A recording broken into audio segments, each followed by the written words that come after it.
Good evening.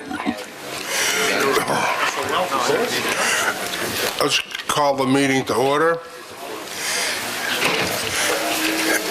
And the police explorers will be presenting the colors tonight.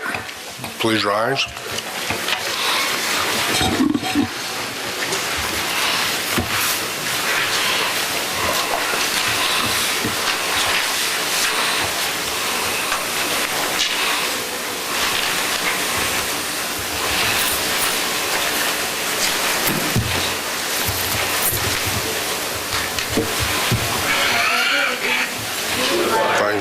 United States of America, and to the republic for which it stands, one nation, under God, indivisible, with liberty and justice for all.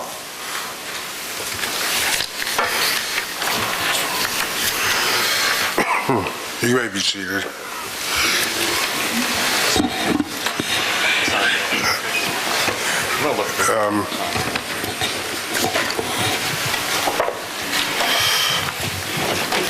Let me introduce who's sitting up here.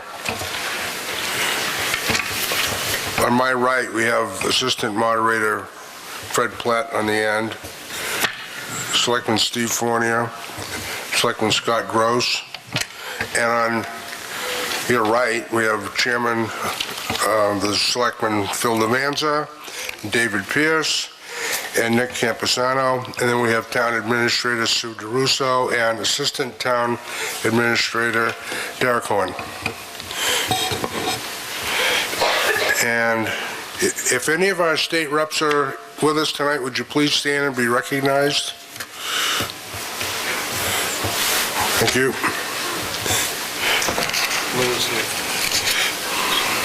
State Senator. State Senator.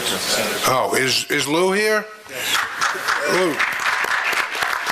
Thank you. Thank you.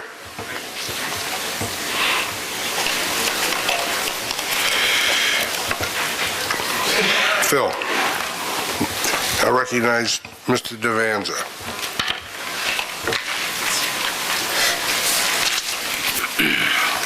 Thank you, Mr. Moderator. Just give me a minute while I adjust this. Make sure everybody can hear me and I don't wind up echoing and screaming in your ears. I'd like to take a moment to recognize an important person to these meetings. Has been here every year since 1985. Was introduced as our town scribe, Marie Boyle. I'm sorry, right up here. Marie Boyle has been our town scribe since 1985, and Marie is retiring this year. And with that, I would like to present these flowers to you, Marie. Thank you.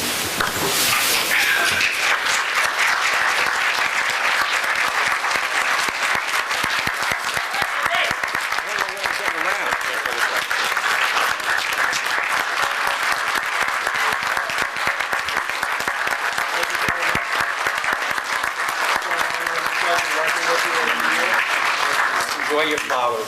All right, well, Thank you. I'll love to. Thank you. You're welcome. Thank you. Thank you, Marie. Thanks again. Also, I'd like to recognize Nick Camposano, our Vice Chairman, who we just found out at 5 o'clock on Friday was not going to sign up and run again for his third term. So with that, I would just like to take a moment to recognize Nick for 2 years, two terms on the Board of Selectmen, and this year as Vice Chairman. And I'd just like to say that in light of the timing, was impossible for us to get a plaque to recognize Vice Chairman with, but before his term is up, he will have one. So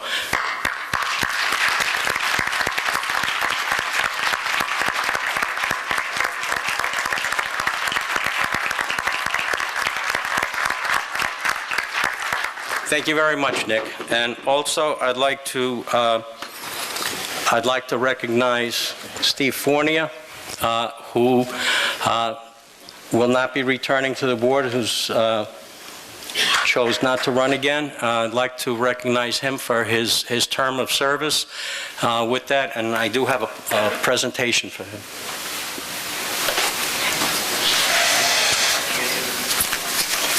Steve, on behalf of the town and the Board of Selectmen, I'd like to present this plaque to you for your service to the community. Thank you very much, sir.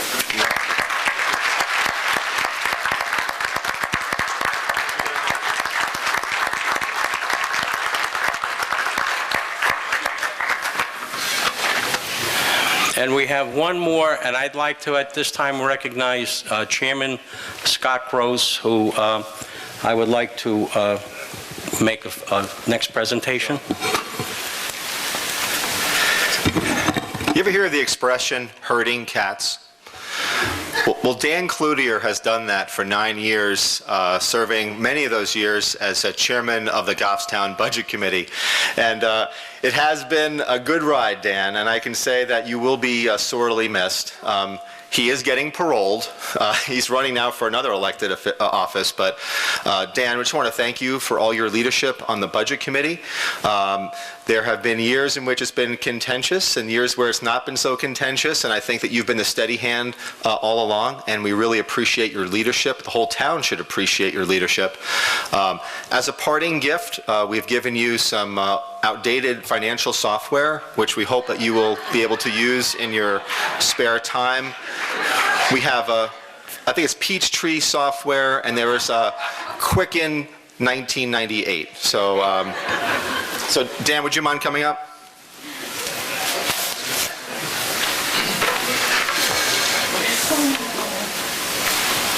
Dan, thank you so much. You've been great to work with, and look forward to working with you in the future. Thank you very much. All right, thank you.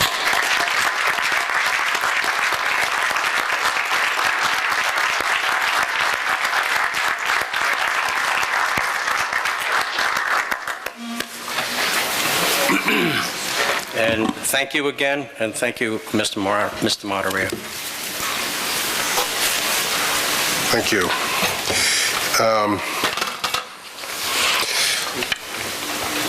Is Rick Wilhelmi in the audience?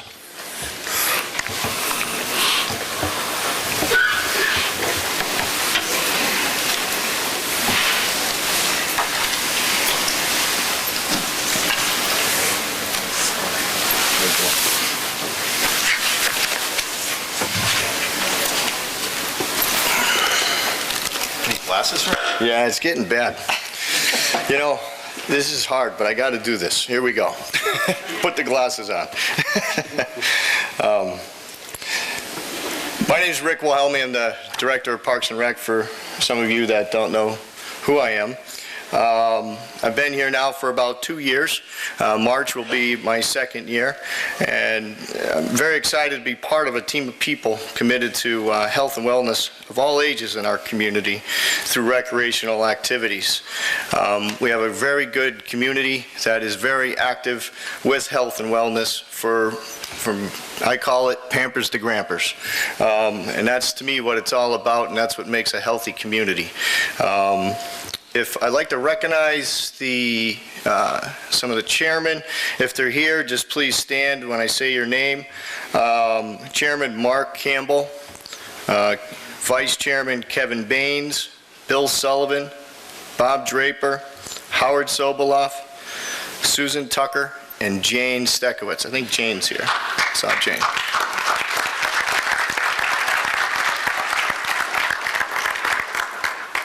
Why am I here? I'm here to present an award. I'm here to present the 23rd Annual Clint Robinson Lionel Colorout Community Volunteer Award. This award was established by the Goffstown Parks and Recreation and the Board of Selectmen to be given annually in February to the person or group that best exemplifies the spirit of volunteerism for the community of Goffstown as shown by Clint Robinson and Lionel Colorout. Barbara Robinson is in South Carolina. Lionel, stand up for Lionel. There's Lionel. Let's give Lionel a hand. All right, Lionel. Lionel was very, very active in the community of recreation for many, many years. Hence this award. For any community to be strong, it relies on the resources of the people within it. And Goffstown has a strong community of dedicated individuals volunteering in many different areas and ways, whether through recreational sports and leisure activities, town-sponsored committees, private committees. Within our community, we have many programs and opportunities in which our young and old can participate, many which are run through volunteerism. We have town and private committees geared toward the commitment of providing opportunities for health and wellness within the community as well. We in the recreation world understand the necessity of volunteers to build bigger, better programs and help develop our facilities. This year's Robinson Color Award is being bestowed on an organization who has spent over a decade designing, working, and building a trail 5.2 miles in length for the purpose of health and wellness. This is known as the Goffstown Rail Trail. The current board of directors for the Friends of the Goffstown Rail Trail are President Lowell Von Ruden, Vice President and Trail Volunteer Manager David Pierce, Secretary Joanne Houle. Additional members of the board are John Fiek, sorry if I missaid that, Ray Tabor, Phil Rose, and Paula Bedard. Just to give you a couple facts and things to ponder on what this group has done, it's pretty amazing. I mean, it goes well beyond the 10 years, probably back to 1996. There's been a lot of people involved with this. The group formally registered as a nonprofit in 2001. The first trail cleanup was held in October 2003. The Friends of Goffstown Rail Trail organized a formal groundbreaking ceremony in 2008. Volunteers constructed 2 trail bridges with their own hands. They built and raised a bed on the rail trail over by the rock wall full of mud, made it nice and clean. They currently average about 5 trail work sessions per year with fellow volunteers. They're sponsoring 4 trail events over the past 2 years. And the thing that I find amazing is they've written grants and received grants to the tune of almost $959,000, which includes matching dollars as well. But all that time and energy spent in just writing those grants is huge. Over 2,300 hours in labor has been spent over the last 5 years in just working on the trail, whether it be through brush cleanup, developing and widening the trail area. We would like to thank the Friends of the Goffstown Rail Trail for their decade of commitment and dedication to our community and providing us with a great scenic beauty known as the Goffstown Rail Trail. Lowell, would you come down, please?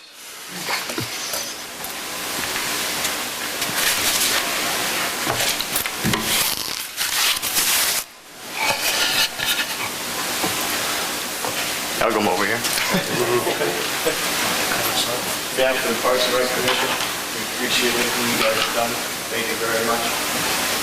My pleasure. All right.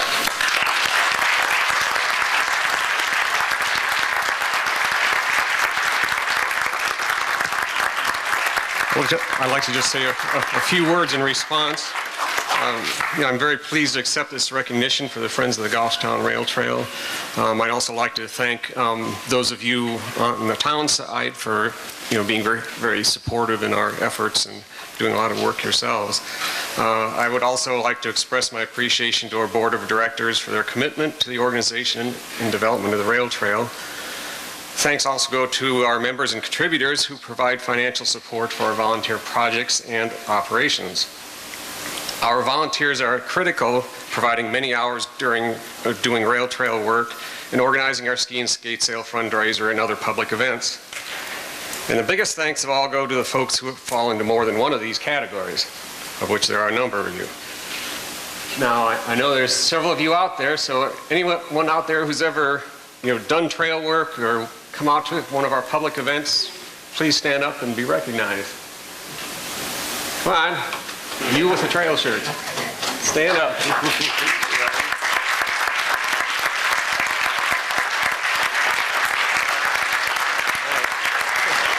Thank you. Now, as the weather gets better, I encourage all of you to go out and visit the rail trail. Thank you. I would like to recognize the hard-working members of the Goffstown Budget Committee who are seated over here on my right down front. Thank you.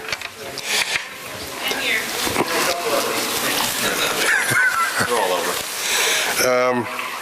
Let's see.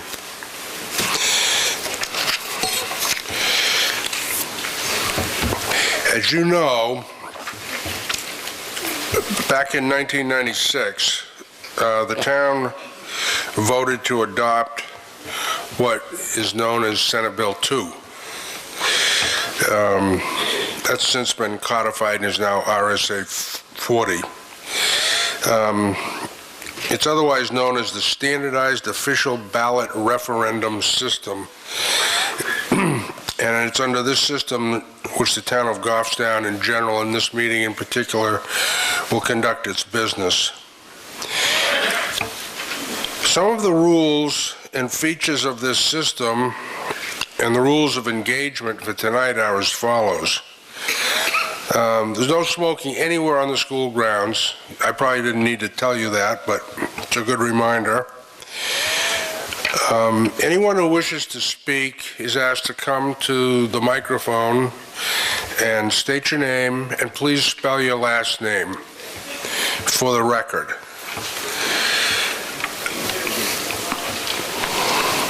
To assist in standing votes, we've issued you a voting card. It's blue, and it looks like this. And you should have signed it when you picked it up. If you don't have one of these, go back out to the checklist table and get one, because you'll need it to vote.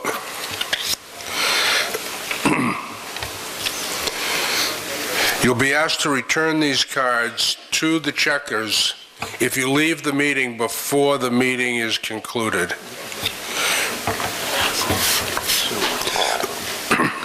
The most important thing for you to know about the meeting tonight is that we won't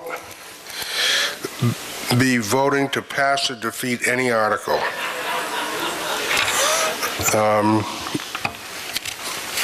All warrant articles will be on the town's official ballot.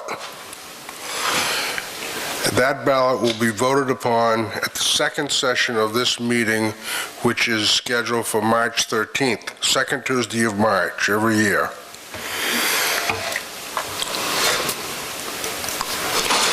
Voting will be here at the high school and down at Bartlett Elementary.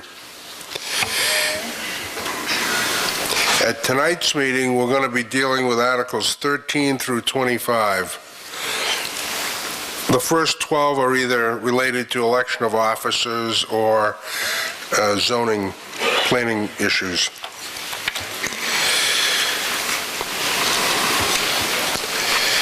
These articles, 13 through 25, will be open for discussion, debate, and possible amendment. If an amendment is properly offered, it will be debated, discussed, and then voted upon. If any amendment is adopted by this meeting, the article as amended will appear on the town's official ballot for voting March 13th. With respect to amendments, please keep in mind that the purpose of the warrant is to simply place the subject matter before the voters. Senate Bill 2, by allowing amendments, allows the same range of possible amendments which voters have always had under the traditional town meeting systems. Amending appropriations articles up or down is permitted. Details as to how a warrant article's subject matter is to be treated, or the addition or deletion of terms and conditions to the article, can be accomplished through amendments so long as they relate to the general subject matter of the article. Substantive amendments not relating to the article's subject matter will be ruled out of order and will not be accepted by me. I should say that at last year, the legislature amended RSA 14, Section 13, to prevent the practice of amending an article to eliminate all words in the article but 2C. There were several towns, including Goffstown, which got into that practice. And a case made it to the Supreme Court about 3 years ago, and the Supreme Court upheld the practice. The legislature wisely undid what the Supreme Court did, so now we can't do that. With respect to amendments, as in the past, all amendments must be presented to the moderator in writing. Forms are available up here for this purpose. Proposed amendments must be moved to the floor and seconded before any discussion of the proposed amendment will be allowed. Following the discussion on the amendment, a vote is taken on it. Following the vote on the amendment, discussion resumes on the main article. At the conclusion of the discussion on the main article, there will be no vote on the article. We will simply move on to the next article. The previous question is a procedure which will apply to the conduct of this meeting. After an article or a proposed amendment to an article has been discussed, a voter may move the previous question. This motion is not debatable. A yes vote on the previous question means that there will be no further discussion on the main article or the proposed amendment. A simple majority vote is required to pass the previous question and thus end debate. 5 registered voters may request in writing, prior to a voice or standing vote, that the vote be taken by written secret ballot. These voters must be present in the hall when the vote is taken. Once a voice vote has been taken or a standing vote is in progress, a written request for a written secret ballot may be made. This request must be made in writing by 7 registered voters who are present at the meeting. Forms are available for this procedure up front here as well. If we have a written ballot, you need to show your voting card. The ballot will be initialed by the ballot clerk as you are handed your ballot. As you can readily see from your voting card, there are 10 blocks. God forbid we have 10 secret ballots, but I guess on the first secret ballot tonight, in the upper left-hand corner, the ballot clerk will put his or her initials, and so on and so forth. But that's the purpose for those little squares. The system works so well, I'm told that the town of Ware has asked us for permission to use it. We've said, fine. Let's see. All written ballots which are cast must be whole. Like a whole piece of paper. Ballots which are ripped or torn or crumpled up or otherwise defaced just will not be counted. You can fold your ballot, but please don't do anything beyond that. Just mark it, put it in the ballot box. In the case of a tie vote, it is recognized by voting authorities, most notably Robert's Rules of Order, that the moderator protects his impartial position by exercising his voting right only when the vote would affect the outcome, in which case he can either vote and thereby change the result, or he can abstain. Since a majority is necessary to pass a motion, the motion fails if the result of the vote is a tie.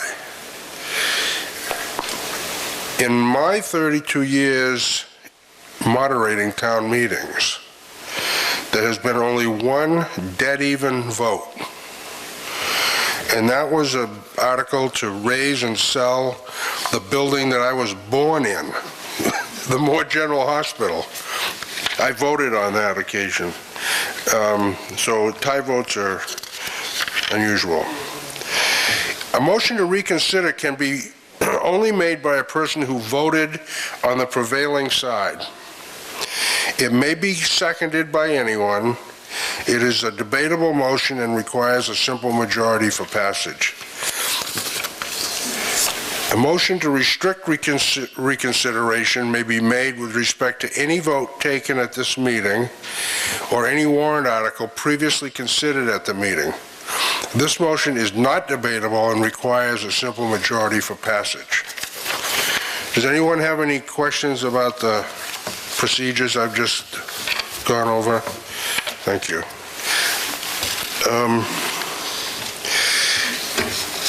Now, could I have a motion to dispense with the reading of the warrant? So moved. Okay. It's been asked and moved that we dispense with the reading of the warrant. Is there a second? Okay, and all in favor? Aye. Okay, against? It passes. All right, so we'll go to, I will read the posting. To the inhabitants of the town of Goffstown in the county of Hillsborough qualified to vote in town affairs, you are hereby notified to meet Monday, February 6, 2012 at 7 o'clock in the evening at Goffstown High School in the Dr. Craig Heber Auditorium in said town for the first portion of town meeting, also known as the deliberative session, to act on the following subjects and determine matters which will then be voted upon by the official ballot on Tuesday, March 13, 2012. Snow date for the first session is Wednesday, February 8, 2012. You are further notified to meet Tuesday, March 13th to vote on all matters by official ballot. The polls will open on March 13th at 7 a.m. and close at 7 p.m. in the 1st District at Goffstown High School, and will open at 7 a.m. and close at 7 p.m. in the 5th District at the Bartlett Elementary School. Now we'll go to Article 13. To see if the town will vote to raise and appropriate for the operation expenses and commitments of the town government, the budget approved by the Budget Committee in the amount of $20,355,244. This budget will be predicated by estimated revenues in the amount of $7,865,873. The Sewer Enterprise Fund of $2,031,222 is included in this revenue amount and in the appropriations requested in this article. The EMS Special Revenue Fund of $380,456 is included in this revenue amount and in the appropriate request in this article, in the appropriations request in this article. The motion on the operating budget shall be the following, with only the appropriation amount subject to amendment. Quote, shall the town of Goffstown raise and appropriate as an operating budget, not including appropriations by special warrant articles and other appropriations voted separately, the amounts set forth on the budget posted with the warrant or as amended by vote of the first session for the purposes set forth therein, totaling $20,355,244.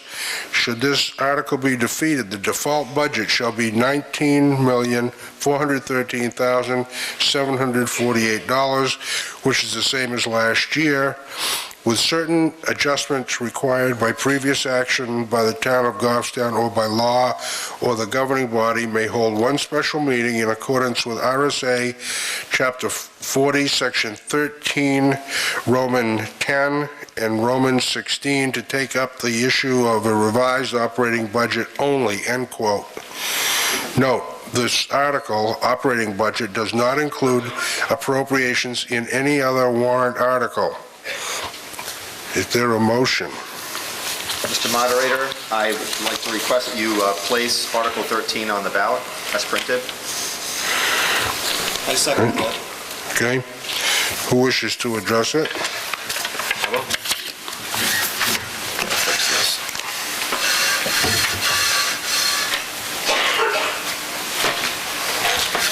All right, I'm going to use this. I always wanted to be a game show host, so I'm going to use this instead. And the Board of Selectmen told me that I can only prepare 5 slides, and I cannot take more than 10 to 15 minutes, and I will hold true to that. I promise. Okay, we're going to talk about the town budget, and really what I want to talk about is just to give you a little context around the budget. So we're going to discuss a little bit about the last 5 years. And for the most part, as you can see, the taxes that you pay have been relatively flat over the last 5 years. And we asked our tax assessor to take a look at a couple of sample properties. As you can see, you look at the year 2011, that property number 1 is an entry-level starter-type home assessed at 187. The next one is an average home assessed at $220,000 roughly, and then the second one is an above-average home assessed at roughly $270,000.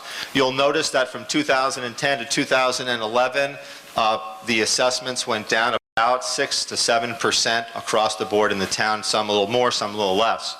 There are some notable exceptions, which are not listed on here. Lakefront property went up about 7 to 8%, which was higher than here. Manufactured homes actually went down considerably over that same period of time, but for the most part, it's been relatively flat. Steve, if you can go to the next slide. So the question is, how did we keep the taxes somewhat flat? Well, there's a lot of reasons for that. First and foremost, there were some state and federal grants over the last 5 years, and if you remember some of them, we have Chief O'Brien is here. We had a ladder truck, which we received a federal grant. I believe that was over $700,000. I believe we have our DPW director here. We applied for a Mast Road sewer project. We applied for ARA funding. Lynchville Danis Park was a water project. We also received a communications grant for $360,000 to upgrade our communications for both our police and fire departments. I think Diane Hathaway, our library director, is here. The library applied for a Finley grant. That was at $25,000. We know that HDC applied for grants, received them. So there's a lot of opportunities that we were able to get through grants. Not to mention, I believe we had talked about Rail to Trail. They've secured well over $500,000 in grants over the years. Another thing that's been happening over the last several years is we've deferred on a lot of our capital projects, mainly our roads. We should be about at a $2.5 million spending level on our roads. And I know that's a sore spot for some of you in the audience who would like to see improvements in our roads, but that is one area that we've kind of cut back on. And but the last few years we've been spending about $1.5 million, so about $1 million less than maybe where we should be. In terms of our capital improvements budget, several years ago, we spent $3.7 million on capital improvement projects. That includes our road program. That includes buying large vehicles, things of that nature. Over the last 5 years, we've whittled that down considerably. Last year, we only spent $2.4 million on capital improvement related items in our operating budget and through special articles. Now, that's a good thing, is it kept the taxes somewhat stable, but when you defer too much, all of a sudden you kind of hit a wall, and that's kind of where we're at this year. So you'll see in our budget and also as some of our special articles, we're trying to address some of those concerns. Another reason has to do with fuel funding. The federal government gave money for education, and in many respects that was unanticipated revenues that the school district received. They cannot hold that money, therefore it goes right back to offset their tax rate, and that in turn lowers or stabilizes your tax rate. In the governor's biennium budget, he also, he gave less money to towns through its shared revenues, but increased some of the money to local school districts. The thought process was that it would be an overall net to local towns, a little bit more for the schools, a little bit less for the towns, but overall, when you pay your tax bill, it did have a good impact for helping most folks. Last few things, we've had no new hires in the last 5 years, with the exception of 2 firefighters, which we hired under a SAFER grant, again, through the fire chief applied for that, and that was one where they covered a couple $100,000 in the cost of the firefighters. Now it is our responsibility to pay for them. We've also implemented changes in our employee benefits. We've asked for different health plans which require the employees to pay higher co-pays, and also to contribute more towards their health insurance. And last but not least, and you heard this throughout these presentations, is volunteerism. And I can't thank the community. Many of you volunteer. You volunteer as coaches, whether it be Rails to Trails. We have members of the CERT team that are here. So many of you are, whether you're coaches or mentors for children. Al is here. I mean, you just do so much, and that helps us day in and day out. We have a lot of volunteers who help at our police department, who do filing. It's just a tremendous, tremendous thing. Going back to our fire department, our call firefighters, they re-roofed one of our fire stations. Again, these are the types of things that save all of us money in Goffstown, and I can't thank all of our volunteers. They do a great job. So what are some of our challenges? Well, just like you see when you read the newspaper or you go on television, health insurance is going up across the board. Just want to put some things in context. Look at my notes here. For health insurance, hold on. I was kind of surprised at these numbers, but health insurance. 5 years ago, we paid $1.16 million for employee health insurance. This year, paying $1.65 million, which is a 42% increase. And that takes into consideration a lot of the changes that we've made where we've asked for different health care plans. Our electricity is up 19%. Our fuel has gone up from $264,000 to $380,000, which is a 44% increase. As you all know, fuel oil goes up. It's been fluctuating wildly. And the other big one is retirement contributions. That's gone up 63% in 5 years, and some of those changes were a result of some changes in law at the New Hampshire, at the state level, which asked for greater contributions from both employees and local governments. The state is no longer subsidizing a lot of those retirement costs. So those are some of the challenges that we're having. So we're trying to recognize that the economy has been difficult for many people. We've had some rising costs. That's been, again, challenging, but we're trying our best to get some of the work done that we need to do in Goffstown, but be responsible and respectful to those, who are struggling. Next. So as you can see in your handout, I'm sorry, last one, I forgot. If I can go back. We have veterans credits, elderly exemptions, and the current use change tax. And again, I wanted just to point that out because over the course of, say, 5 or 6 years, we've made some votes at town meeting that have impacted that. Veterans credits and the elderly exemptions and the current use change tax account for about $850,000 of revenue that the town would gain. However, that is being redistributed. So just as an example, the veterans credits, that's around $450,000 that is credited towards those who have served our country. Elderly exemptions, and that accounts for, hold on, I have that number for you.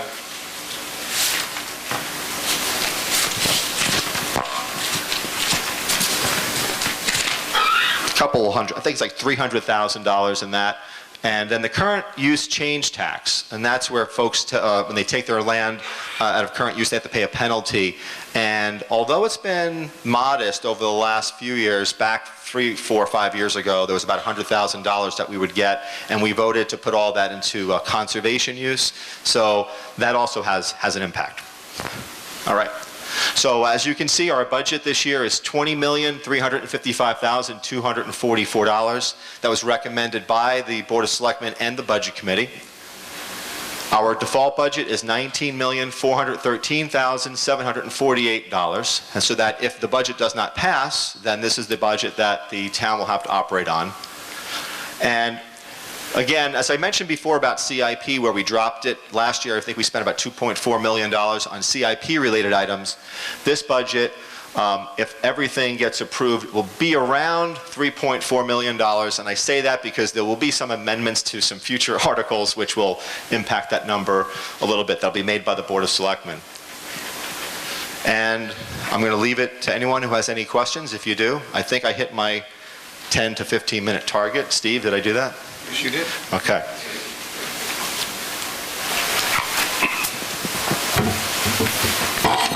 Anyone wish to speak about the budget? Yes.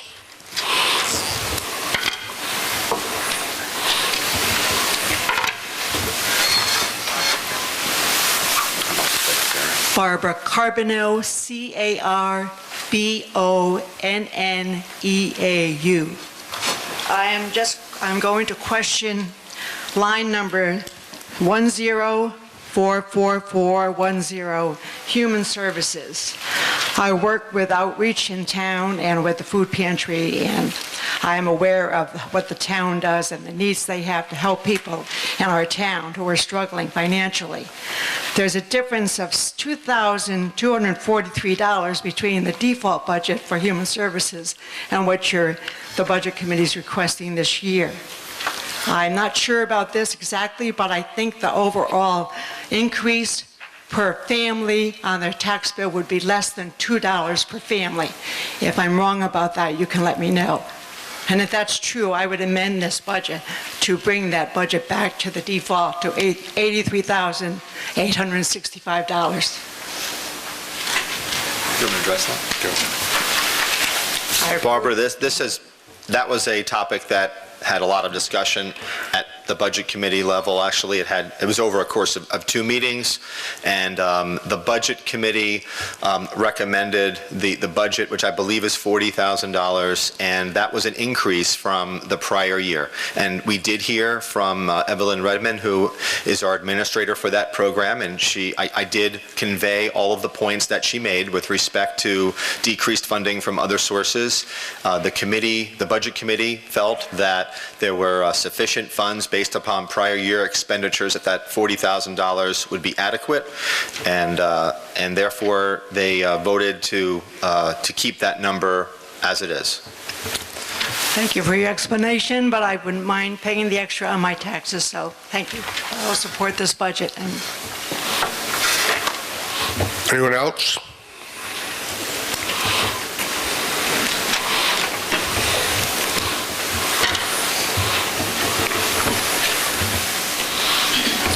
Hello, Chris Nadeau, N-A-D-E-A-U. I'd just like to say or add that if it was possible for each article that's requesting for $100,000 or more, if you guys would be able to put in what increase that would do to a person's tax base, annual taxes. I know it's in the papers, I know it's other places, but a lot of people don't read those just so they can have an educated, reply on what they're voting for. Thanks. Chris, that's actually a pretty easy question. Dan does this calculation every year, and I think it's about 7 to 8 cents per every 100,000. You want to just stand up and read it, say it out loud, Dan? About 7.6 cents per $100,000. And that's without his software from 1998, too. He knew that. So annually, it'll be for every 100 grand, it's 7 cents. Use the mic. Basically, what I'm saying is on a $250,000 house, when you estimate the tax. It's between 7 and 8 cents per thousand on whatever home that you may have. Okay, so just if you could have that information when people go to vote, so they know if I'm Sure. voting for this, I I want it, it's going to cost me an extra $50 a year or whatever. Okay.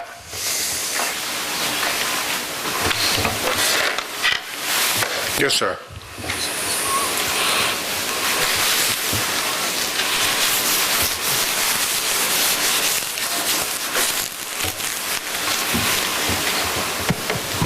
Hi, my name is Barry Bovier, B-O-Y-S-V-E-R-T.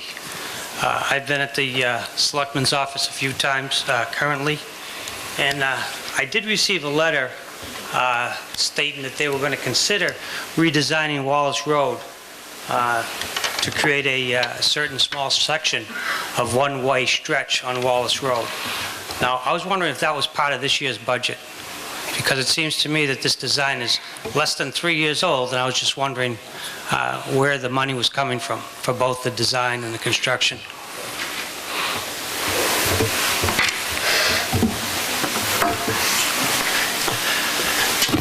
Yeah, that is accurate. At our budget, at our meetings with you, with respect to your property, the Board of Selectmen did discuss the fact that if our budget was successful, we would put forth the engineering and the plans to make that a one-way stretch from the circle to Worthley Hill Road. Whereabouts on Worthley would it be one-way to?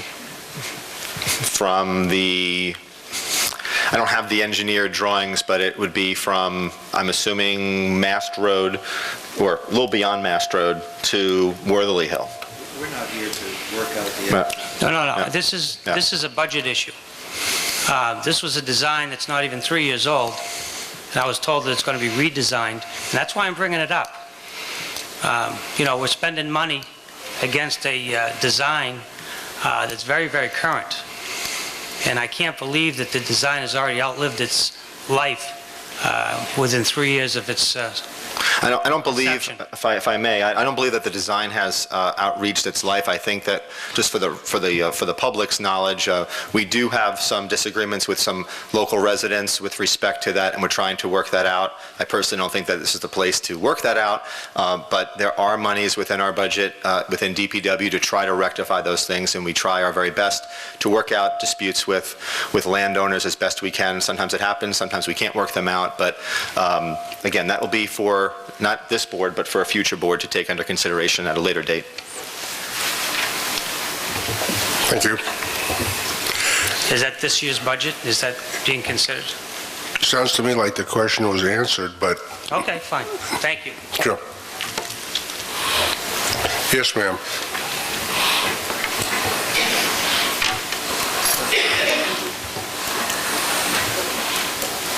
Good evening. I'm Kimberly Peace. I live at 201 Goffstown Back Road. And first of all, thank you for all the work that you guys have done. I know that the committees, Budget Committee and the Selectmen have all sweated over these numbers. I just wanted to ask a couple questions. There were numbers that jumped out at me, and I wanted to know if you could explain why there's a 50% increase in the line for election. Why is that such a big increase? And also, I see a significant decrease in planning and zoning, particularly when the town is going through so many changes. I'm surprised to see such a decrease in the planning and zoning budget. So I just wanted to ask some questions about those two. I can speak to the election budget. Last year, there was one election, which was town meeting. This year, there are 4. So you have, personnel for each election and costs of ballots and programming and whatnot. So we have the presidential primary, this meeting, town meeting, and then the state primary in September, the general election in November. Last year, we had only town meeting. So we typically see that every 4 years then? Every 4 years, you're going to have 4 elections. Okay. And in response to your other question, what we did is, when we had Janice, who was our finance director, when she moved on and we hired Don, we moved people around and we switched their job responsibility. So in planning and zoning, the person who was doing that before, they're doing different hybrid jobs. And for those of you who don't know, although we're a town of over 18,000 people, our town hall, they wear many hats. Many of our employees serve two different capacities, whether they might be a code enforcement officer, they might also do another job. And that's what happened in this particular budget. So you'll see an increase in some of the others because we shifted personnel around. So the net is still the same, but the people are being coded to just different parts of the budget. Okay. All right? Anyone else?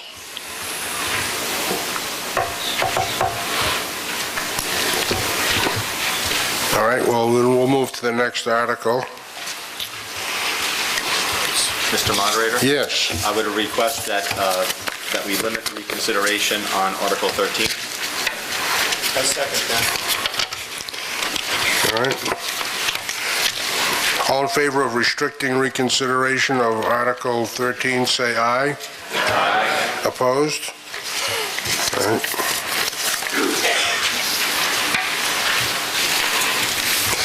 Article 14, to see if the town of Goffstown will vote to approve the cost items included in the collective bargaining agreement reached between the town of Goffstown by its Board of Selectmen and the Chauffeurs, Teamster, and Helpers Local Union Number 633 of New Hampshire, representing certain employees of the Public Works Department, which calls for the following increases in salaries and benefits at the current staffing level. Fiscal year 2012, estimated increase $21,119. 2013, estimated increase $44,575.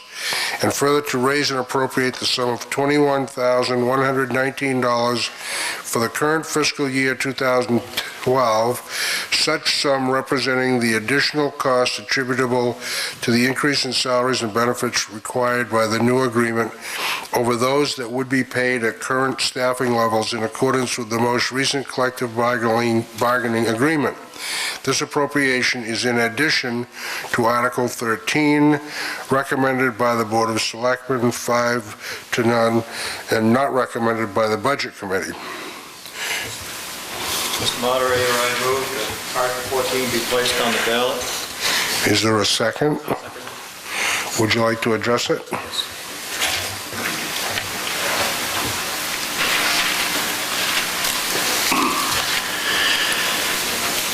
This article puts in place a 2-year contract between the town, the Chauffeurs, Teamsters, and Helpers Local Union 633, and it's for the years 2012, 2013. It affects 24 people in our Department of Public Works.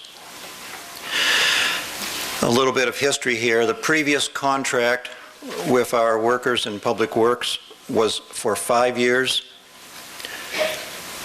2006 through 2010. A year ago, prior to 2011, the Board of Selectmen desired to have a 3-year contract for those workers. A tentative agreement, though, could not be reached. So there was no similar warrant as you're facing this year on a year ago in March of 11.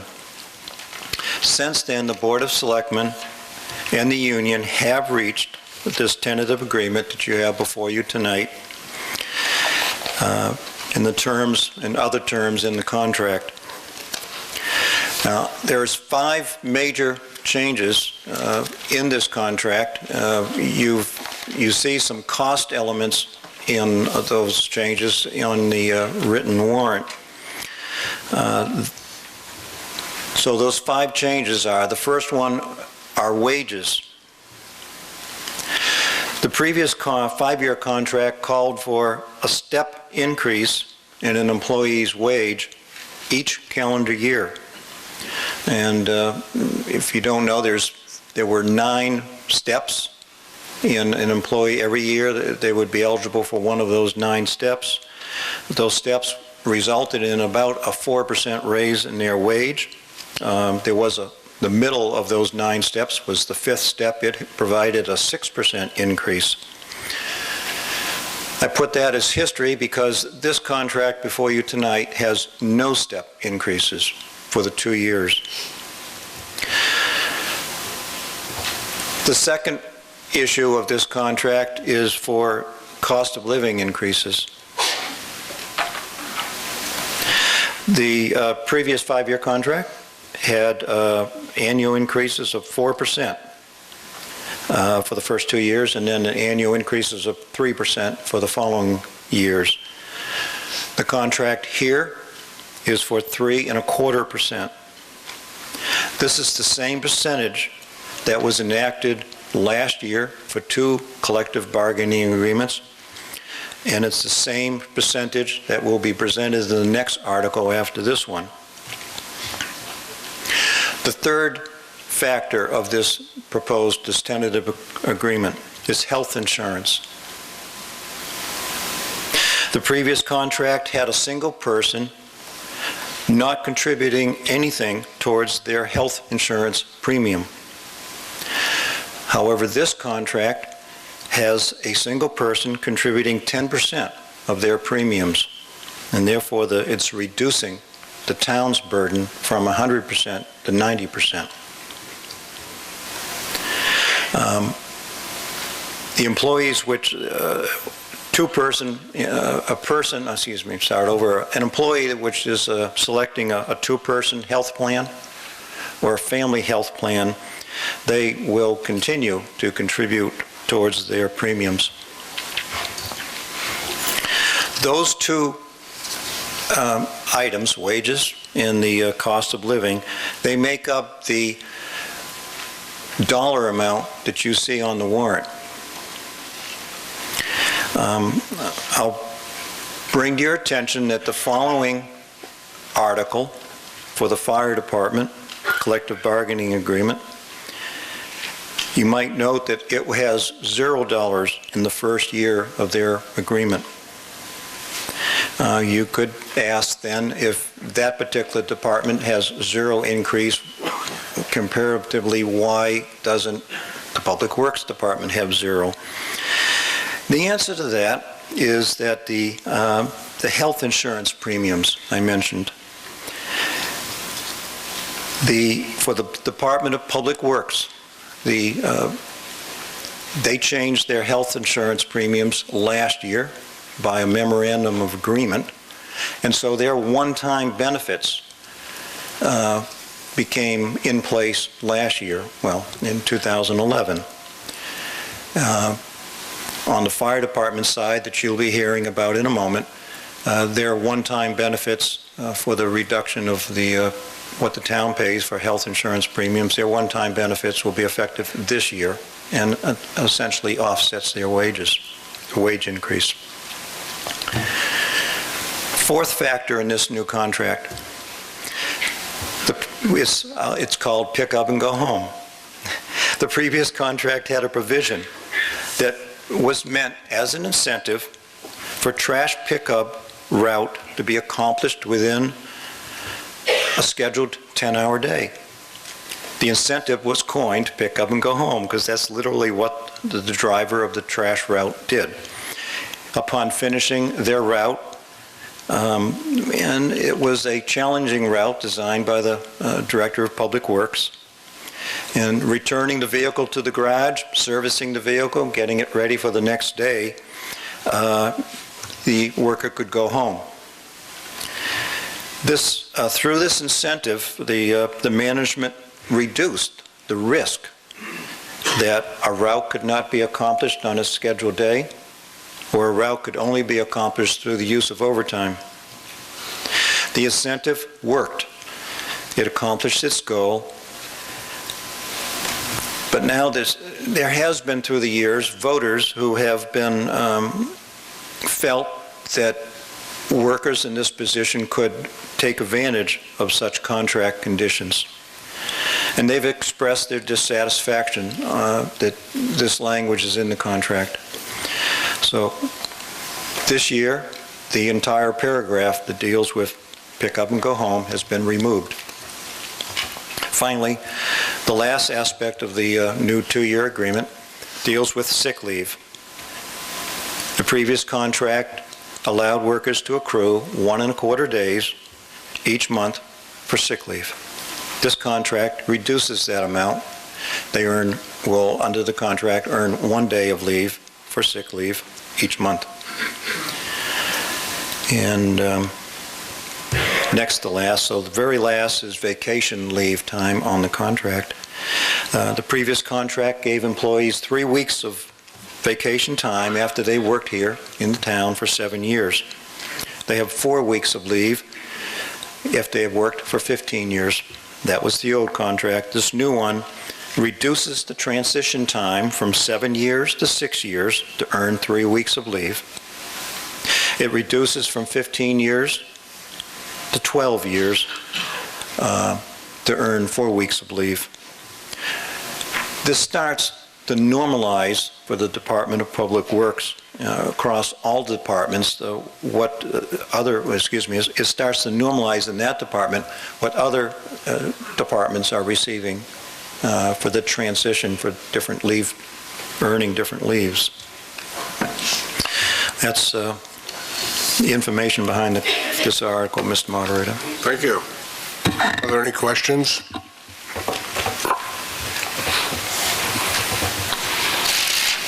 Did you have your hand up?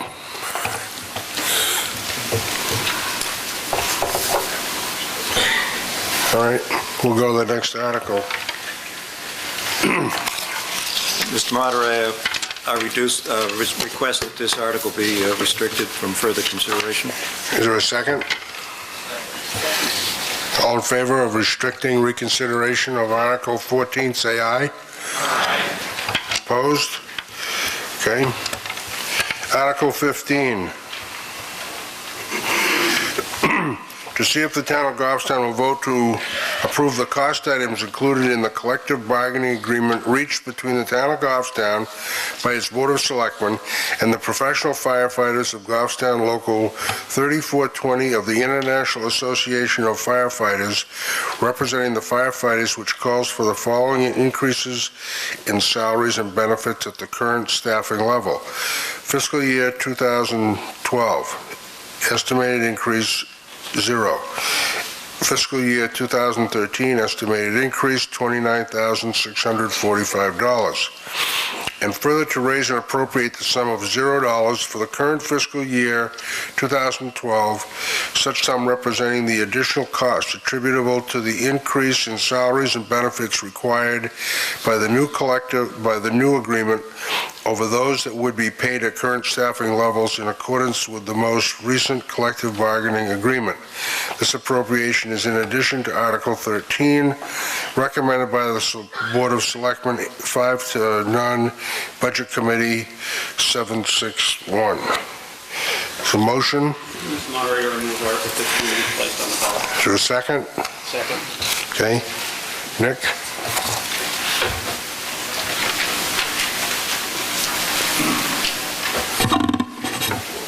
Good evening.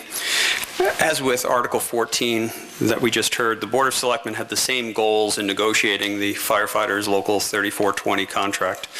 This group of employees, as with Public Works, was out of contract in 2011 and did not receive step increases or annual adjustments. Article 15 represents a 2-year collective bargaining agreement which, if approved, will expire at the same time as the other town union contracts. In this agreement, the professional firefighters agreed to higher co-pay health insurance plans. This contract, as with the others, requires a single person to contribute 10% of the premiums, reducing the town's burden from 100% to 90%. Employees selecting a 2-person or family health plan will continue to contribute towards their health insurance premiums as before. Cash outs for spouses have been eliminated in this contract. There are no step increases for the term of this agreement. There is an annual adjustment of 3.25% in each year of the contract. There has been language added to this agreement which mitigates the New Hampshire retirement spiking assessments regarding end-of-career payouts at the time of retirement.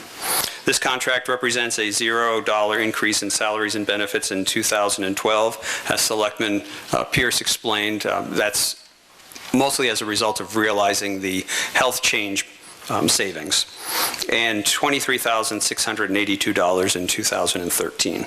We ask that you support this agreement as you supported last year's contracts for the Police Patrolman Local 24 and the Dispatcher Clerks Local 124, so that all of our employees are treated with equity. Thank you.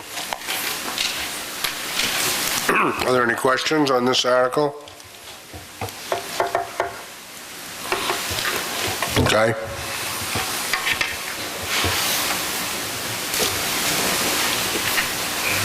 Thank you, Rod.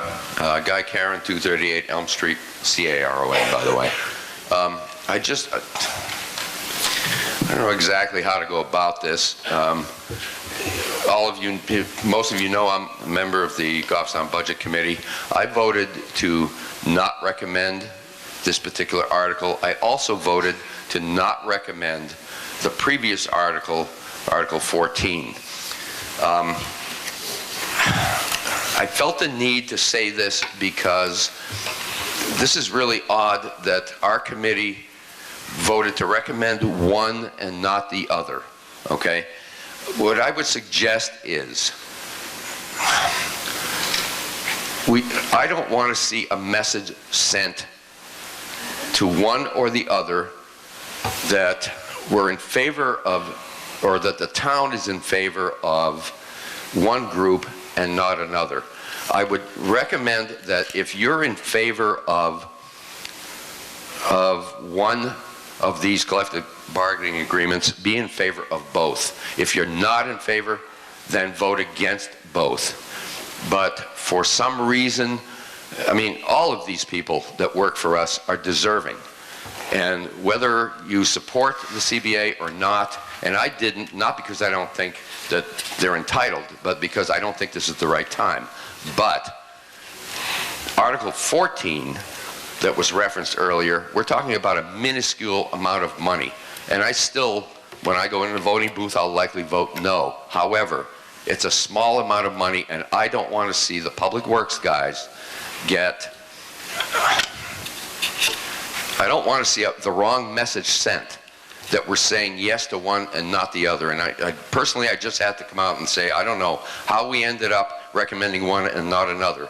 And I'm surprised we didn't go one way on, you know, that we weren't consistent on both sides. But I just wanted to say that, that it's the wrong message to send to me, in my personal opinion, to say yes to one and not the other. Anyone else? Yes.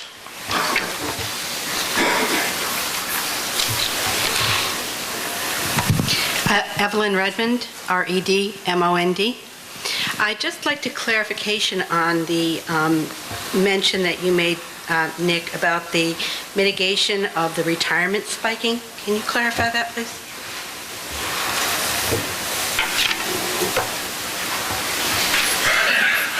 And that answer would be a yes and a no. There is legislation that put into effect through the New Hampshire retirement system a formula that if an individual were to retire at 150% over, there is a formula that says if the individual retires at X dollars over what their actual compensation is, there is an assessment, a penalty. Unfortunately, we have not been able to get the calculator to function to see, we've thrown in different dollars to see what, if any, amount would trigger that assessment. The language in the contract states that if an individual were to retire and there was an amount of money at the end when they cashed in their vacation time or their sick time that triggered that assessment, that amount of payout would not come to the employee till after 121 days. That would not be included in their final compensation.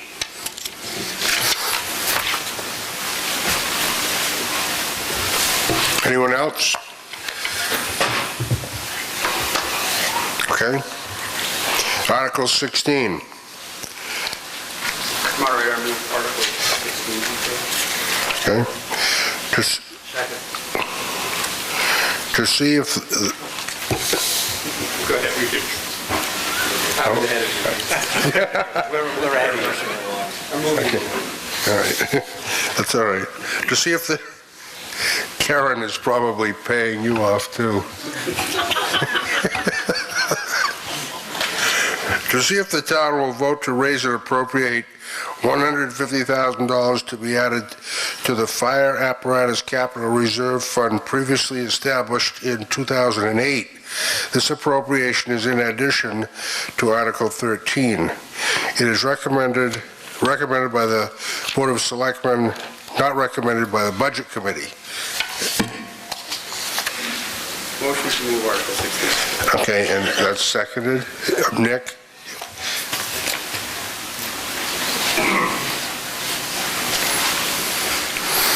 Mr. Moderator, before I discuss Article 16, I'd like to make a motion to amend the article to $75,000 from the $150,000, and then I'll talk to both the article and the amendment. You got it in writing? I'll second that. We put more signatures than you needed.